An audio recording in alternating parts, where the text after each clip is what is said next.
Hello, this is Helen Noakes, and I'm with the Yoga Health Mandala. Welcome back, and this podcast covers subjects regarding yoga and aging, and she also talks very beautifully and very wisely about all the refugees that have landed on the island since she's been there. So sit back, relax, and enjoy. I'm not sure when we start to get old. I think you can feel old at 30 and you can feel young at 80, but it's all a question of where you are in your life and what's going on with you. And at one point I used to feel that because yoga goes in stages and you're supposed to do this and then that and then something else and then finally you move up to higher levels with whatever the ultimate is of transcendence. And I used to think that probably the highest level of yoga practice is relationship. And it's still a very advanced practice. And it's quite a wonderful practice too, and it all practices push us back to ourselves, push us to face different places in ourselves. So the whole process, and in my feeling the whole process of yoga is about undoing all that we are not, so that we can unfold ourselves in a beautifully honest and radiant way, and honor our power and our fragility. And like a flower, parts of us die off, and even in the process of disintegration there is a beauty and a transformation. But the question of old age is, I know it's considered in the yogic field as the final stage, the final challenge, the final process, the final work. And a lot of people dread old age. But I think if we accept anything we accept, I have found, like if you have a blockage or a pain in your body, if you dread it or fight it or try to hide it or try to cover it up, it only puts you in more trouble. But when you actually begin to accept it and own it and listen to it and stay with it and see what it needs and what it's asking for, and try to be there for it in that way, which is sometimes not easy and sometimes requires a lot of patience and a lot of deep processing, sometimes painful, but pain, it's not so much pain, but deep sensation of discomfort, and watching how that can gradually disintegrate and change and lessen as we own these places in our body. And the same with what is happening in our lives. And when we find some situation or someone that we interact with in a rough or abusive or negative way, or we feel we've been hurt or challenged by them, really looking inside and seeing where we feel that, and then facing that and being with that, and then facing that person and being with them and their pain, and changing, literally transforming negative interactions into deeper, more meaningful friendship and love, ultimately love, that pours out when we meet our deepest places of fear and pain. So getting older forces one, I think, to go more slowly and to be more mindful. And my practice has always been a lot about going, undoing and going into the back body, and moving backwards, as it were, so that you're more in a state of receiving. And a lot of the early life things are about going out and doing. As we get older, we come back more into ourselves, and then we're more there for whatever happens, for experience for people, for our students, and most of all for ourselves. I think that's really what I've learned in growing older, is that it's infinitely more joyful and pleasurable than all the rushing around and struggling that I went through in my early life.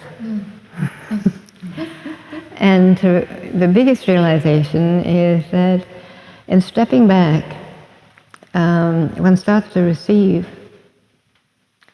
and in letting go and giving away anything from material things to emotional support, financial support, love in whatever way one can to others, it comes back 7 times 7-fold to one.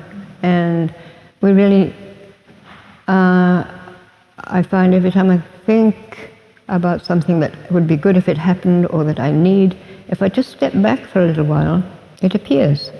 It's quite magical. It appears, maybe not in the way I thought, but it appears in the way that is the best for everyone and best for me.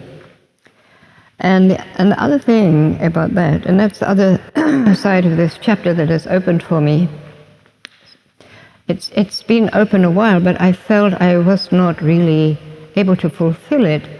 And that's the issue that we have here on this island of the refugees. And when they were pouring in the thousands on our beaches, there was so much to do. And in a way I felt I was helping, but it didn't feel even like helping because it was so full-time, just being there to help people off the boats and rafts and walk out and try to catch the babies that were handed to you and climb over slippery stones and hope you won't drop them to get them back to the beach. That was so full-time, because when you're teaching as well and getting out early in the morning to do all that and feed them and help get warm clothes for them, sometimes give them rides into the town, it was full-time and quite wonderful in a way. And when all of a sudden everything was stopped here and sent to the other side of the island, there was an emptiness. A little part of it was a relief that one didn't have to be on duty, as it were, full-time, but there was an emptiness. There was an emptiness on the beaches. For a long time I just felt I couldn't even step on the beaches because of all the lives that arrived there. And then what to do, how to help, and nothing really satisfied me totally. I mean, giving money here and there to NGO companies, trying to raise funds, and I went over and taught a few yoga classes, but it's a long way to go across the island. I can't do it very often. And then I felt what would be perfect would be just to help one person. And if I could, in my travels, inform people who ask me how can we help, if I could offer them the possibility of helping one person. And so I went over to the camp and to one of the big centers, the Hope Center, and with a young man who was a very good photographer, and got some photographs and recorded some stories. And so my project is moving in that direction. It's taking a lot of time and energy, but I've met with a lot of enthusiasm and people have come in to help me.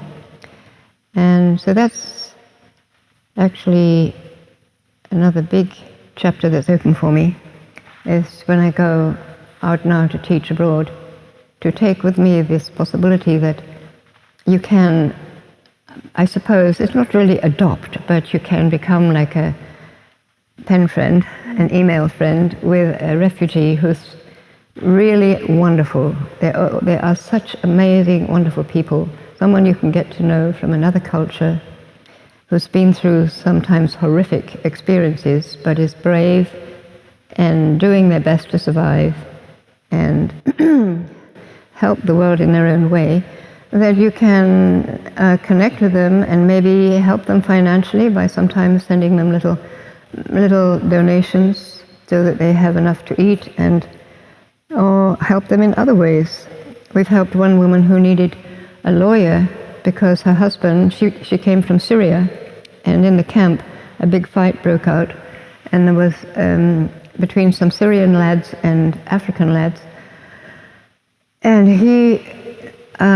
they were from actually Palestine, I think. Yeah, they were Palestinians. He was a group leader, and he moved right into the center of the fight to break it up.